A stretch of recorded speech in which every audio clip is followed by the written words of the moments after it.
Ya está aquí el Padre José de Jesús Aguilar Valdés, la voz amable de la radio. La voz amable de la radio. Esto es En tu Camino, en tu Camino, en tu Camino. Esta mañana, Jesús, vengo lleno de ilusión a recibirte hoy a ti, dentro de mi corazón. Jesús amigo, Jesús pastor, tú te me das sin reservas en este sacramento de amor, en esta mi primer comunión. Amigos, amigas, por petición de algunos de ustedes en algunos programas, tenemos esta sección llamada Recordando el Catecismo, porque algunos papás están preparando a sus hijos para la primera comunión, pero también porque con el paso del tiempo, quienes hicieron un día la primera comunión se fueron olvidando de las partes más importantes, lo que podrían ser los cimientos de la fe del catecismo tradicional.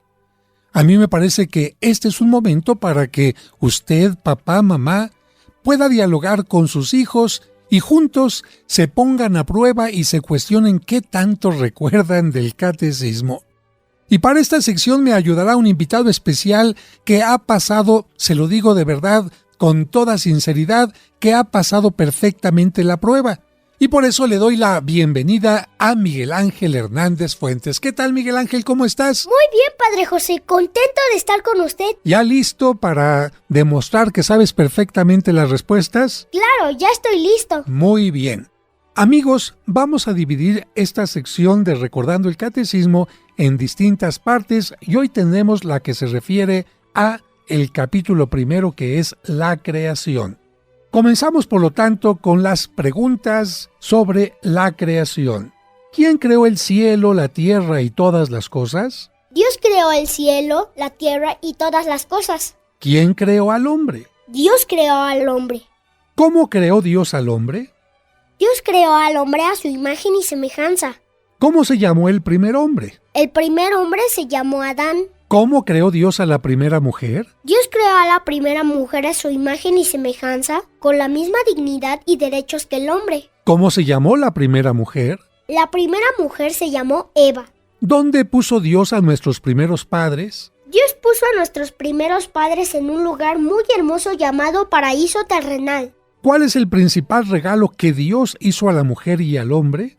El principal regalo que Dios hizo a la mujer y al hombre es la vida humana y la gracia santificante. ¿Qué es la gracia santificante? La gracia santificante es un regalo de Dios que nos hace hijos suyos. ¿Para qué hizo Dios al hombre y a la mujer? Dios hizo al hombre y a la mujer para que lo amen a Él y a todos los seres humanos. ¿Para qué hizo Dios todas las cosas? Dios hizo todas las cosas para que nos ayuden a amarlo a Él y a todos los seres humanos y así podamos llegar al cielo. ¿Qué es el cielo? El cielo es estar con Dios y gozar de su compañía para siempre. Muy bien, amigos, podemos ponerle un 10 a Miguel Ángel y yo espero que también usted haya obtenido un 10 con sus respuestas. Y comenzamos con las preguntas sobre Dios. ¿Quién es Dios? Dios es nuestro creador, todo lo sabe, nos ama, nos hace sus hijos y todo lo puede. ¿Cómo es Dios? Dios es nuestro Padre, bueno y amoroso, que no tiene fin. ¿Dónde está Dios? Dios está en todas partes. ¿Dios ve todos nuestros pensamientos y nuestras acciones? Sí, Dios ve todos nuestros pensamientos y nuestras acciones y se alegra cuando nos portamos como hermanos. ¿Podemos ver a Dios en esta vida? No podemos ver a Dios en esta vida porque es espíritu. ¿Cuántos dioses hay? Hay un solo Dios verdadero. ¿Cuántas personas hay en Dios? En Dios hay 3 personas distintas y un solo Dios verdadero. ¿Quiénes son las 3 personas distintas? Las 3 personas distintas son el Padre, el Hijo y el Espíritu Santo. ¿El Padre es Dios? Sí, el Padre es Dios. ¿El Hijo es Dios? Sí, el Hijo es Dios. ¿El Espíritu Santo es Dios? Sí, el Espíritu Santo es Dios. ¿Hay entonces 3 dioses? No hay 3 dioses, hay un solo Dios en 3 personas distintas. ¿Cómo se llama el misterio de un solo Dios en 3 personas distintas? El misterio de un solo Dios en 3 personas distintas se llama Misterio de la Santísima Trinidad. Muy bien, Miguel Ángel. Nuevamente, como en otras ocasiones, obtienes 10 de calificación y yo espero que nuestros amigos que nos escuchan también hayan obtenido las perfectas respuestas.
Comenzamos con las preguntas sobre la caída del hombre y la promesa del Redentor.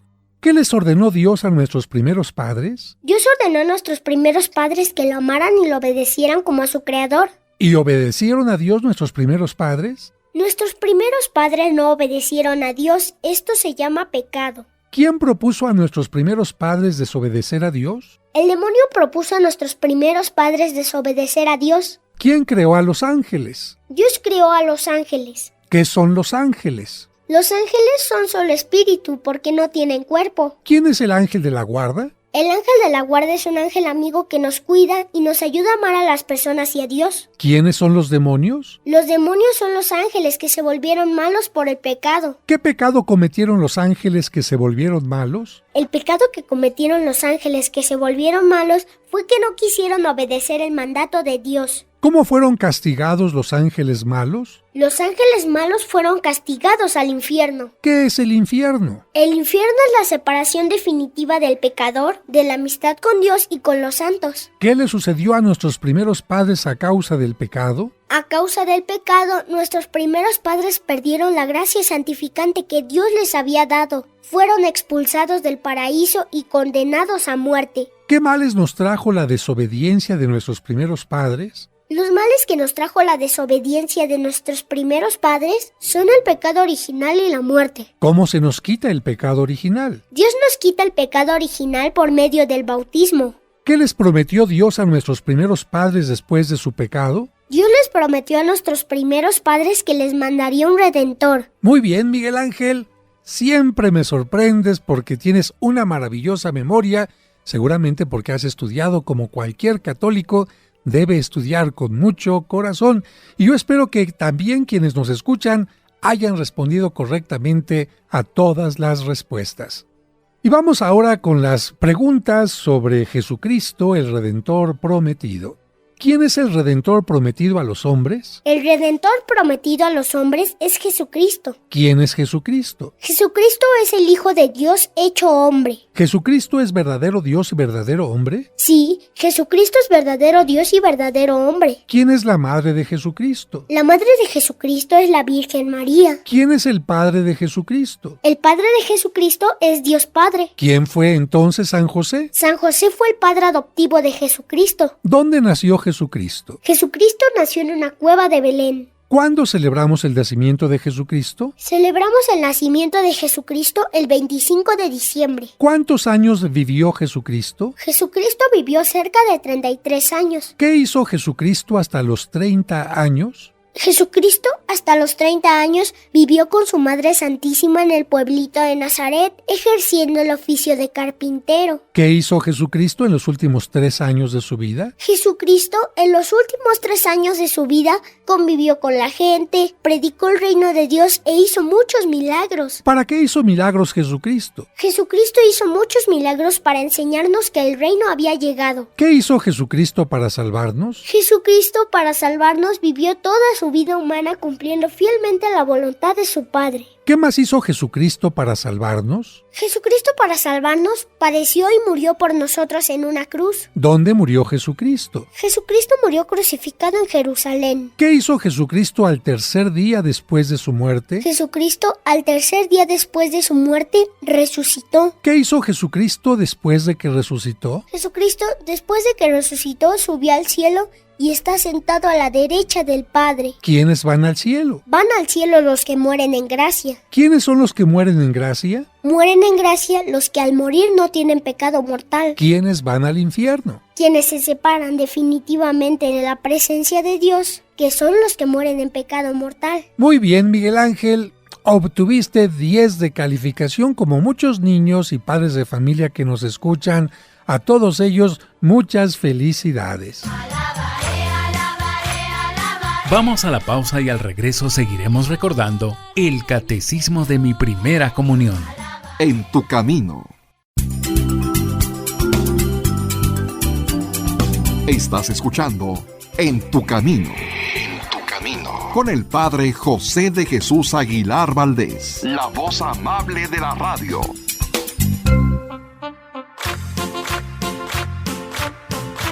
Sigamos escuchando, recordando el catecismo de mi primera comunión. Vamos con las preguntas sobre los sacramentos.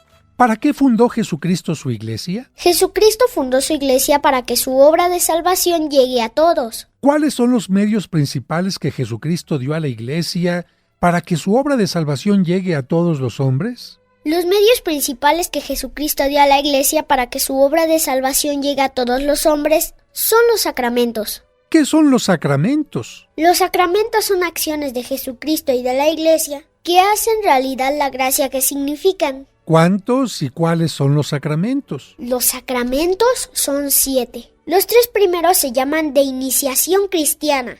El primero, bautismo, que borra del alma el pecado original, nos incorpora a Cristo muerto y resucitado y nos hace hijos de Dios y miembros de la Iglesia. El segundo, confirmación, que completa la gracia del bautismo y nos da la fuerza para defender nuestra fe como buenos soldados de Cristo. Tercero es la Eucaristía. Los 2 siguientes se llaman de curación. El cuarto, reconciliación o penitencia, que borra los pecados cometidos después del bautismo. El quinto, unción de los enfermos, que le ayuda al enfermo a llevar cristianamente su enfermedad y le devuelve la salud si le conviene. Y los 2 últimos se llaman de servicio a la comunidad. El sexto, orden sacerdotal, que hace a los hombres que lo reciben sacerdotes y representantes de Cristo. El séptimo, matrimonio, que hace presente en el mundo el amor de Cristo a su esposa la Iglesia por medio del amor fiel de los esposos cristianos. Muy bien. ¿Qué es la comunión? La comunión es el alimento de nuestra vida cristiana. Comemos el cuerpo de Cristo y bebemos su sangre. Perfecto, Miguel Ángel, especialmente en esta parte de recordar perfectamente cada uno de los sacramentos. Estás excelente. Y yo espero que usted, amigo o amiga, que a lo mejor no recordaba todas estas respuestas, haya afianzado con la ayuda de Miguel Ángel sus conocimientos.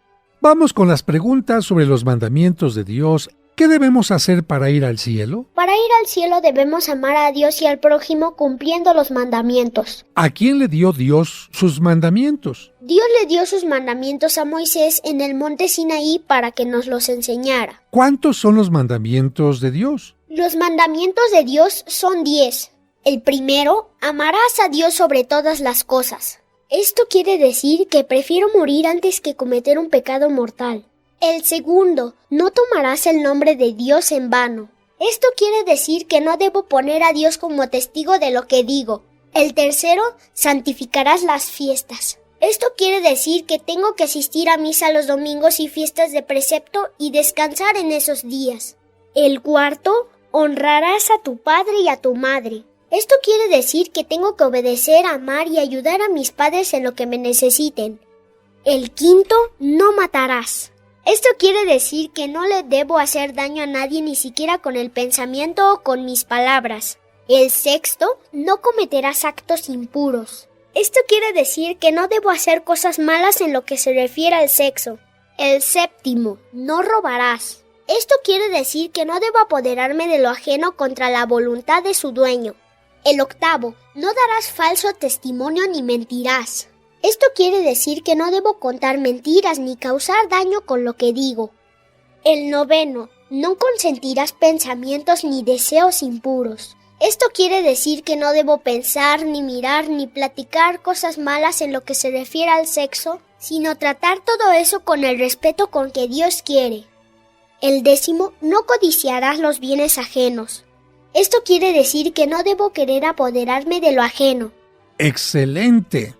No es fácil aprenderse los 10 mandamientos ni todo lo que representan, pero lo has hecho muy bien, Miguel Ángel. Pero pasamos a la siguiente pregunta. ¿A quién encargó Jesucristo que nos enseñara lo que debemos hacer? Jesucristo encargó a la Santa Madre Iglesia que nos enseñe lo que debemos hacer. ¿Qué es la Iglesia? La Iglesia es la comunidad de los bautizados fundada por Jesucristo y encomendada al Papa y a los obispos, sucesores de los apóstoles. ¡Excelente, Miguel Ángel! Triunfaste, y espero que también los papás que nos escuchan y sus hijos o quienes están preparando a la primera comunión hayan respondido correctamente. Vamos con las preguntas sobre la oración. ¿Listo, Miguel Ángel? Ya estoy listo. Muy bien. ¿Qué otro medio tenemos para que la obra de salvación de Jesucristo llegue a todos los hombres, además de los sacramentos? Otro medio que tenemos para que la obra de salvación de Jesucristo llegue a todos los hombres es la oración. Muy bien. ¿Qué cosa es orar o hacer oración? Orar es hablar con Dios para darle gracias o pedirle favores. Bueno, muy bien, muy bien. Y quiero aclararle a la gente que la palabra orar o rezar significa exactamente lo mismo. Vamos con la siguiente pregunta. ¿Cuáles son las principales oraciones que tenemos? Las principales oraciones que tenemos son el Padre Nuestro y el Ave María. ¿Quién hizo la oración del Padre Nuestro, Miguel Ángel? La oración del Padre Nuestro la hizo el mismo Cristo, nuestro Señor. ¿Quién hizo la oración del Ave María? La oración del Ave María la hizo la Santa Iglesia, usando algunas palabras del Arcángel San Gabriel y de Santa Isabel. ¿De qué otra manera podemos hacer oración? Podemos también hacer oración platicando con Dios como con un amigo y contándole todo lo que nos pasa en la vida. Muy bien. Fue una sección pequeñita la que acabamos de terminar, pero lo hiciste muy bien porque las preguntas son exactamente respondidas. Muy bien, Miguel Ángel, y felicidades a todos los que obtuvieron también buena respuesta. Vamos con las preguntas sobre el pecado. Son pocas, pero no por ser pocas son menos importantes. Vamos a comenzar. ¿Cuántas clases hay de pecado? Hay dos clases de pecado, el original y el actual. ¿Qué es el pecado original, Miguel Ángel? El pecado original es aquel con que nacemos y viene de nuestros primeros padres. ¿Qué es el pecado actual? El pecado actual es el que nosotros mismos hacemos. Muy bien, pero el pecado actual tiene distintas clases. ¿Cuántas clases hay de pecado actual? Hay dos clases de pecado actual, el mortal y el venial. ¿Qué cosa es el pecado mortal? El pecado mortal es una ofensa grave al prójimo y a Dios, hecha con plena libertad y con pleno conocimiento del mal que hacemos. ¿Qué cosa es el pecado venial? El pecado venial es una ofensa pequeña al prójimo y a Dios. ¿Qué daño le causa al hombre el pecado mortal? El pecado mortal le quita al hombre la amistad con Dios y lo pone en camino del infierno. ¿Qué daño le causa al hombre el pecado venial? El pecado venial debilita la amistad con Dios y pone al hombre en camino del purgatorio. Muy bien, Miguel Ángel, muy bien. Solamente yo quisiera aumentar para que quede clara esta enseñanza, que pecado es todo aquello que destruye a la persona, a la pareja, a la familia y también a este mundo que Dios ha puesto en nuestras manos. Por eso la falta de cuidado de este mundo es un pecado también.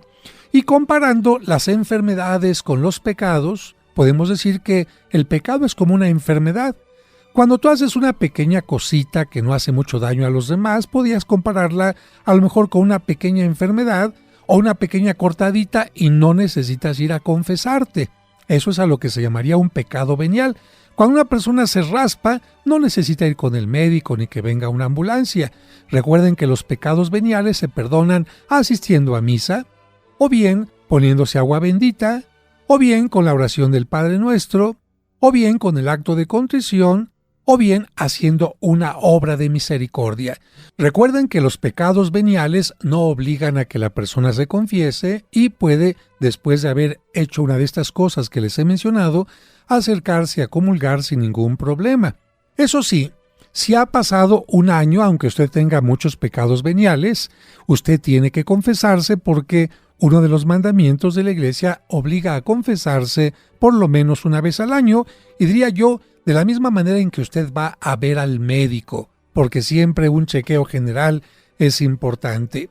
Y haciendo esta comparación de el médico espiritual o el médico del cuerpo, los pecados están precisamente diferenciados como veniales, como pequeñas cositas que no ponen en peligro nuestra vida espiritual.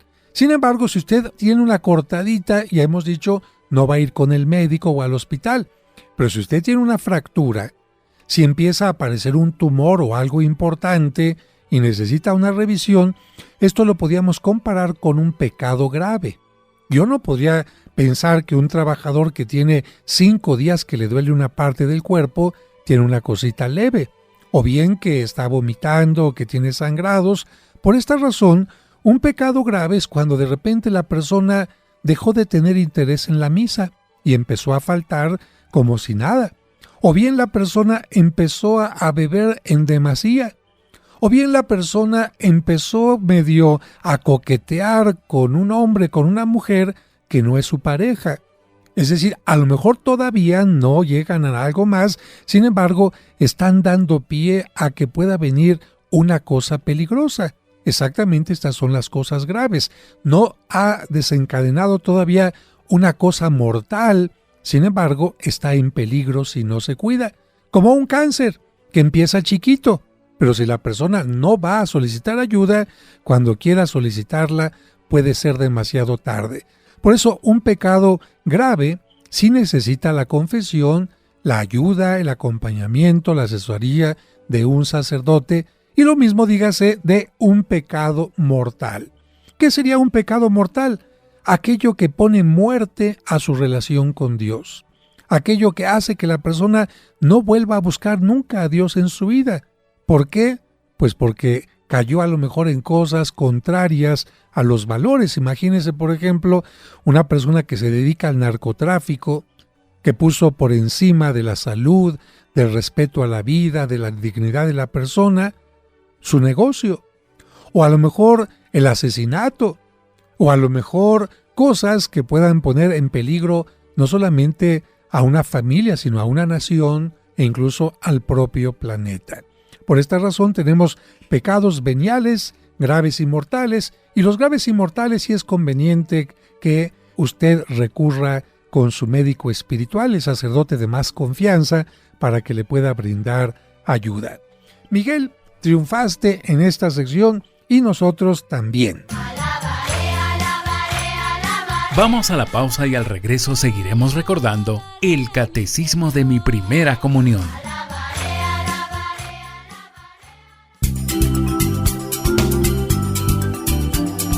Estás escuchando En tu Camino. Con el Padre José de Jesús Aguilar Valdés, la voz amable de la radio.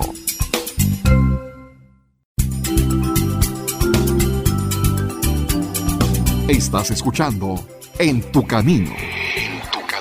Con el Padre José de Jesús Aguilar Valdés, la voz amable de la radio. Sigamos escuchando, recordando el catecismo de mi primera comunión. Vamos con las preguntas sobre la reconciliación o penitencia. ¿Cómo se quita el pecado original? El pecado original se quita con el sacramento del bautismo.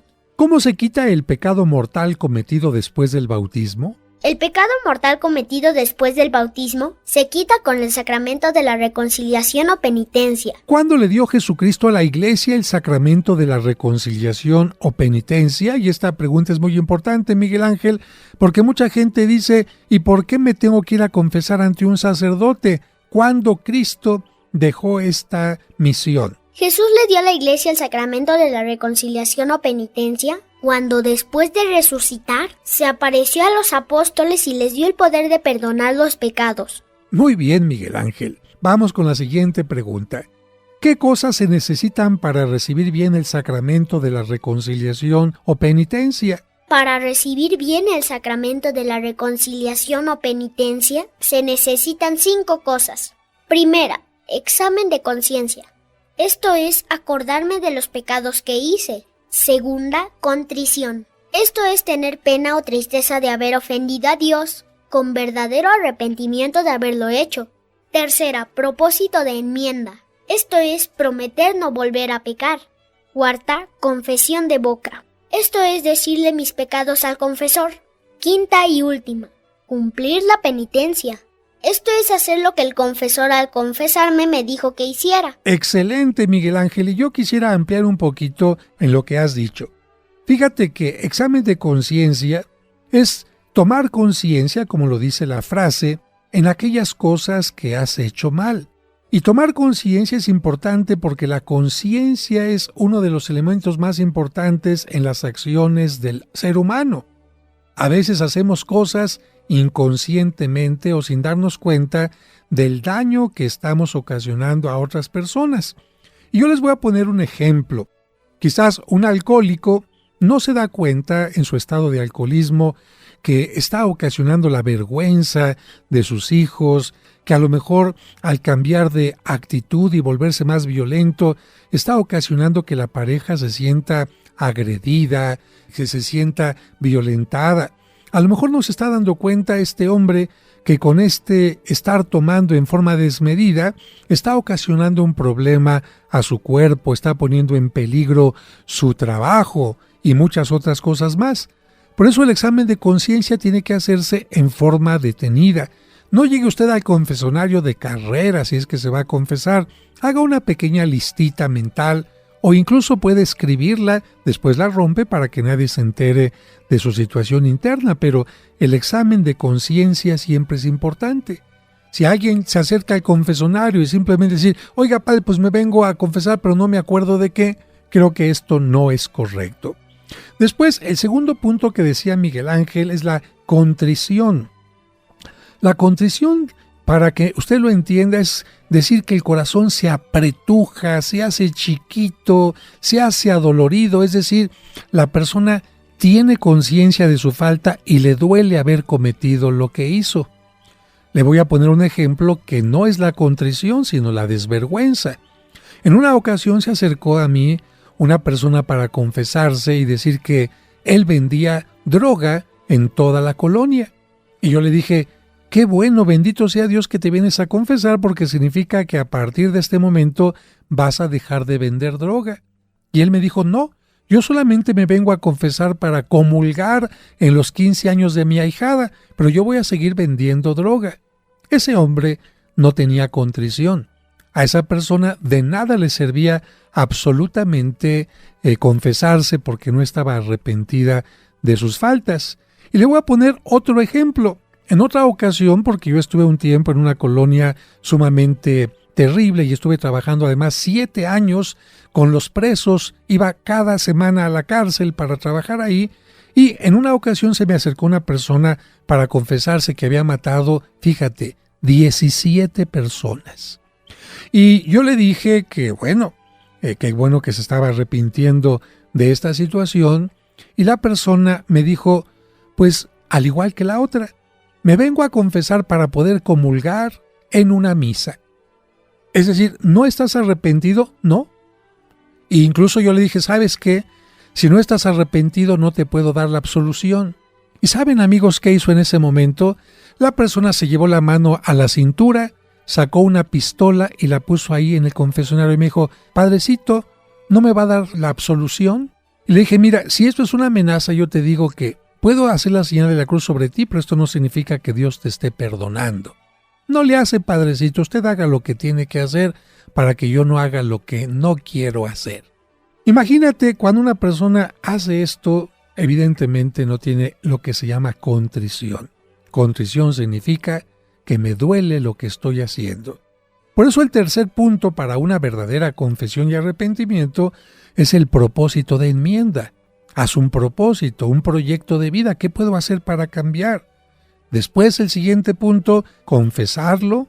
Y finalmente el cumplir la penitencia que el sacerdote nos deja, que es como para darnos cuenta que nuestras cosas negativas implican un pago, implican alguna acción que nos ayude a ser mejores.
Pero Miguel Ángel, vamos a pasar a el siguiente punto, a la siguiente pregunta. Espero que estés listo.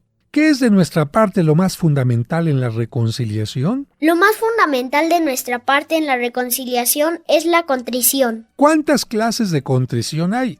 Hay 2 clases de contrición a saber: contrición perfecta y contrición imperfecta. ¿Cuándo es perfecta la contrición? La contrición es perfecta cuando tengo pena o tristeza de haber ofendido a Dios, porque es tan bueno y por eso quiero acudir al sacramento de la reconciliación o penitencia. Y ahora una semejante. ¿Cuándo es imperfecta la contrición? La contrición es imperfecta cuando tengo pena o tristeza de haber ofendido a Dios por miedo del infierno o de otros castigos. Bueno, y cuando no hay padre para confesarse y estoy en pecado mortal, ¿qué debo hacer? Cuando no hay un padre para confesarme y estoy en pecado mortal, debo hacer un acto de contrición perfecta para que Dios perdone mi pecado, con el propósito de acudir al sacramento de la reconciliación o penitencia tan pronto como me sea posible. A ver, Miguel Ángel, ¿qué pecados tenemos que decir en la confesión? En la confesión tenemos que decir los pecados mortales. Además del sacramento de la reconciliación o penitencia, ¿Con qué otros medios se quitan los pecados veniales? Bueno, ya sobre esto les di una ayudita, pero a ver, tú dime lo que te sepas. Además del sacramento de la reconciliación o penitencia, los pecados veniales se quitan con el ayuno, la limosna o la oración. Siguiente pregunta. ¿Es necesario decir todos los pecados veniales en la confesión? No es necesario decir todos los pecados veniales en la confesión. Hay algunas personas que tienen vergüenza para confesarse y precisamente esta pregunta es sobre esto. ¿Cómo podemos vencer la vergüenza que nos da a todos confesar nuestros pecados? Podemos vencer la vergüenza que nos da confesar nuestros pecados pensando en que Cristo nos ama más de lo que nosotros podemos imaginar y en que Él ha venido a perdonar los pecados. Una pregunta que puede ser capciosa, pero en realidad es profunda. ¿Quién perdona los pecados en el sacramento de la reconciliación o penitencia? En el sacramento de la reconciliación o penitencia, Cristo es el que perdona los pecados por medio del sacerdote. Otra pregunta frecuente que está en el catecismo. ¿Al que se le olvidó decir un pecado mortal en la confesión, puede comulgar? El que se olvidó de decir un pecado mortal en la confesión, sí puede comulgar, pero en la siguiente confesión dirá al Padre el pecado mortal que se le olvidó. Y la última pregunta. ¿Para poder comulgar, es necesario confesarse antes siempre? Para poder comulgar no es necesario confesarse antes, a no ser que se tenga conciencia de haber cometido un pecado mortal. Muy bien, Miguel Ángel. Pasaste muy bien la prueba, al igual que muchos de los que nos están escuchando en este momento. Vamos a la pausa y al regreso seguiremos recordando el Catecismo de mi Primera Comunión. En tu camino, un programa para encontrar la meta.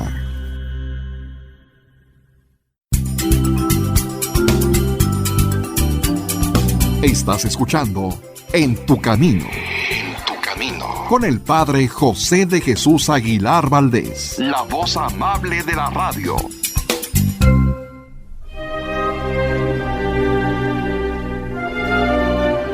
¿Deseas celebrar unas misas gregorianas por tus difuntos en la parroquia de San Cosme y San Damián? Es decir, misas ininterrumpidas durante todo un mes. Pide informes al 55 55 66 77 44 de 9 a 2 y de 5 a 7.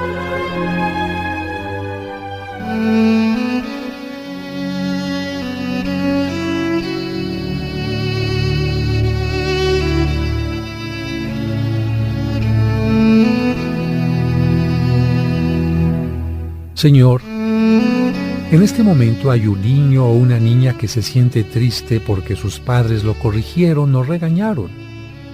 Te quiero pedir por ellos, para que les ayudes a comprender que sus padres los aman y se preocupan por ellos, que las correcciones les permitirán mejorar su conducta y desarrollarse de la mejor manera. Amén.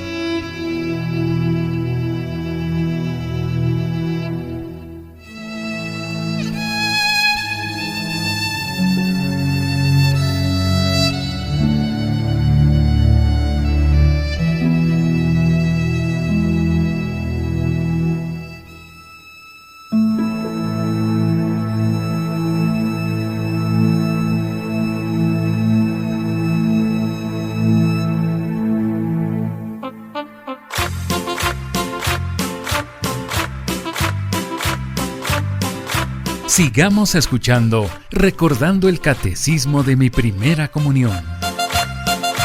Vamos con las preguntas sobre la Eucaristía. ¿Cuál de los 7 sacramentos es el sacramento central o principal? El sacramento central de los 7 sacramentos es la Eucaristía. ¿Por qué la Eucaristía es el sacramento central de los 7 sacramentos? La Eucaristía es el sacramento central de los 7 sacramentos porque en él está la salvación que Jesucristo nos consiguió con su muerte y resurrección. A ver, Miguel Ángel, ¿qué otro nombre le damos al sacramento de la Eucaristía? Al sacramento de la Eucaristía le damos también el nombre de Santa Misa.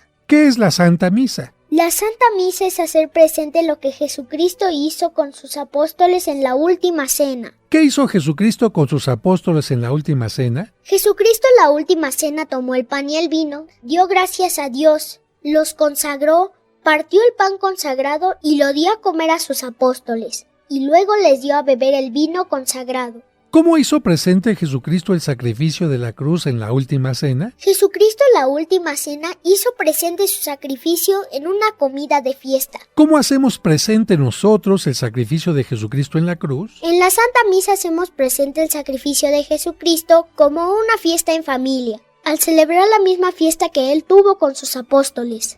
Miguel Ángel, ¿en qué consistió el sacrificio de Jesucristo en la cruz? El sacrificio de Jesucristo en la cruz consistió en que Él se ofreció, por amor a su eterno Padre, por la salvación de todos los hombres. ¿Qué ordenó Jesucristo a los apóstoles en la última cena? En la última cena Jesucristo ordenó a sus apóstoles que volvieran a hacer, en conmemoración suya, lo que Él acababa de hacer.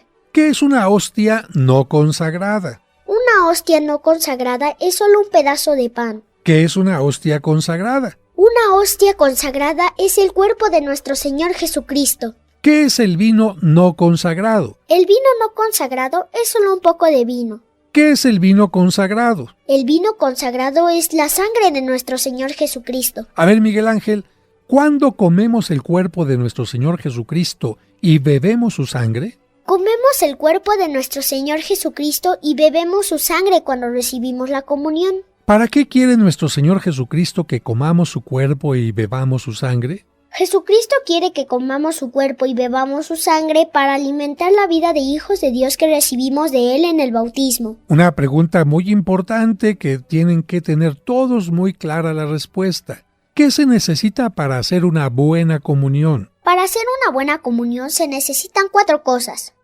Primero, no tener ningún pecado mortal. Si solo tengo pecados veniales, sí puedo comulgar. Segundo, haber guardado el ayuno eucarístico. Tercero, acercarse a comulgar con devoción pensando a quién voy a recibir.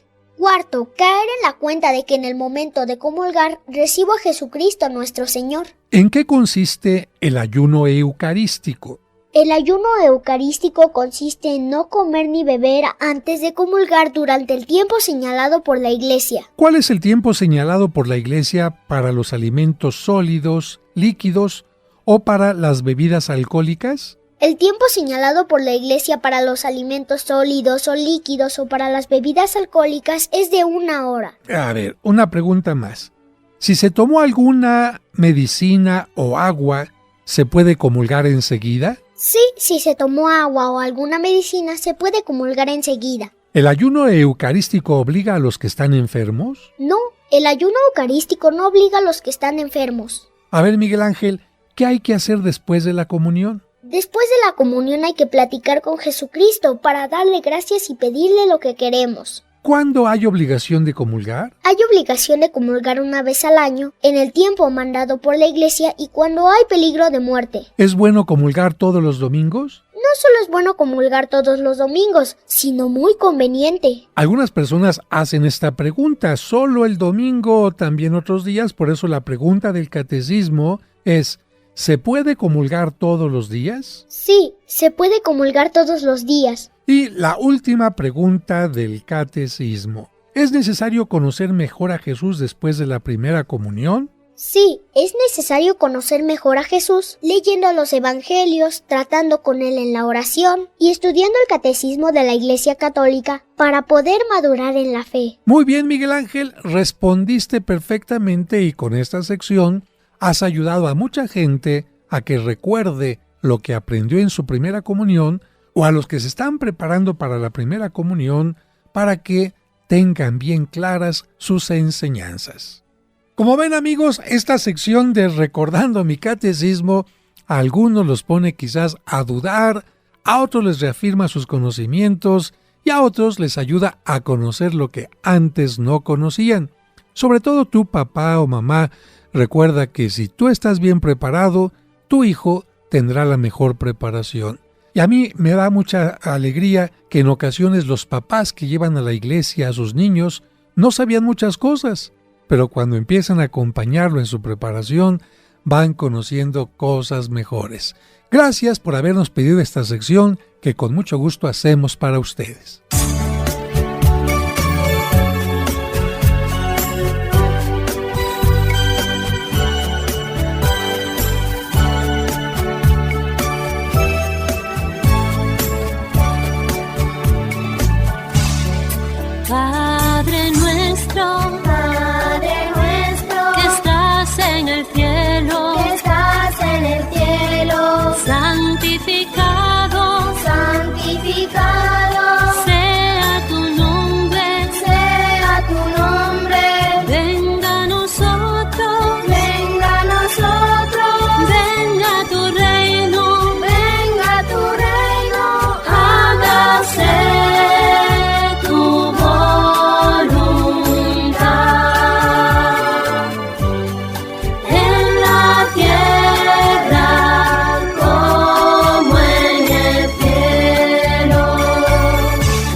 En tu camino, un programa para encontrar la meta. El Señor es mi Rey, mi todo. El Señor es mi luz, mi Rey. El que me hace vibrar de gozo, el que guía mis pasos, el que extiende sus brazos, el creador de los cielos.